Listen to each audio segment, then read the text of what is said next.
सभी को नमस्ते प्रणाम। और राखी का एक बहुत ही मार्मिक गीत सुनाने जा रहे हैं भोजपुरी में। तो अगर मेरा ये भोजपुरी गीत अच्छा लगेगा तो आप लोग चैनल को फॉलो करिएगा और लाइक करिएगा, कमेंट में बताइएगा कि ये मेरा भोजपुरी गीत कैसा लगा आप लोगों को। तो चलिए राखी का बहुत ही मार्मिक गीत सुनाते हैं आप लोगों को। भोरवे क उठली बहुरिया आत सासु पैया लागे तसा सुपैया लागे न हो मोरी सासु अजु हउए रखिया क दिनवा नैहरवा हम जाई नैहरवा हम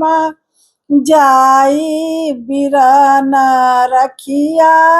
बांधब भैयन के रखिया बांधब हो। ए तनि बचन पियवा सुनला तधानी के समूझावे तधानी के समूझावे न हो मोरी रनिया मति जाऊ अपने नैहरवा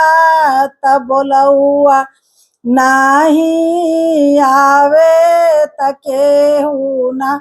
ही पूछे तकेहू नाही पूछे न हो। पहिले कदी न माया लग रहे तू हूँ कुंवर रहलु तू हूँ कुंवर रहलु हो मोरी रनिया अब तू भैलू सासु रईती बोलावे बिना मति जाऊ पूछे बिना मति जाऊ। अब भैले भैया का बियाहवा त भौजी माली किनिया त भौजी माली किनिया न हो मोरी रनिया एक बेर लिहाली ना खबरिया न तू के बोलवली न तू के बोलवे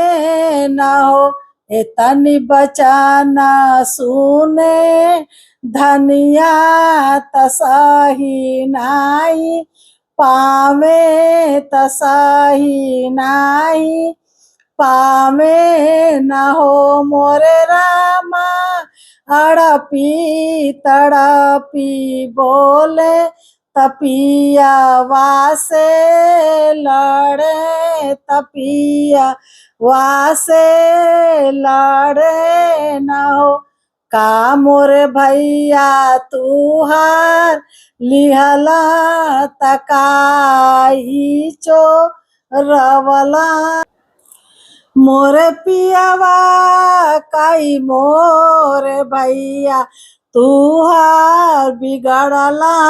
नैहरवा ना ही जइबो नैहरवा नाही जइबो न हो। ले लिहली मेउआ मिठैया रेशम केरी रखिया रेशम केरी रखिया न हो मोरी रनिया चली दिया लिया पाने नैहरवा बिरान रखिया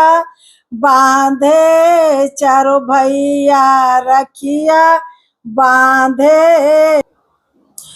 दुआर पर बैठाली भैया तहासी बोलिया बोले बिहासी बोलिया बोले लहो मोरी रनिया आई गई लिहा मारो बहिनिया पलंगवा बई ठाहू अदर कारी बोलऊ अदर कारी बोलहु तुहर बहिनी सासु रईतीन त कैसे चली आईली त कैसे चली आईली न हो मोरे राजा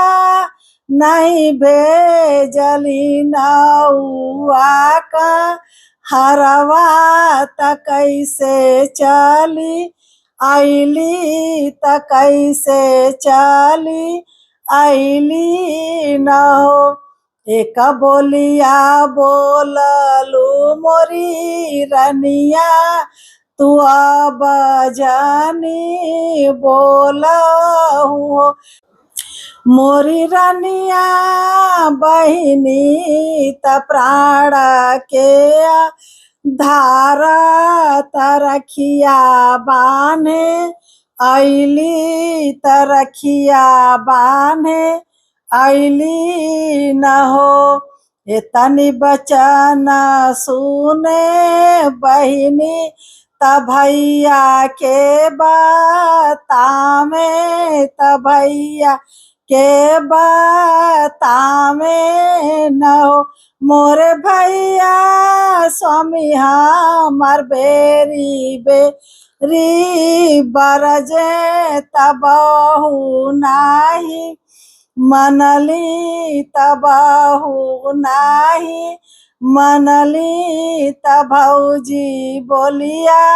बोले त भौजी मेहनत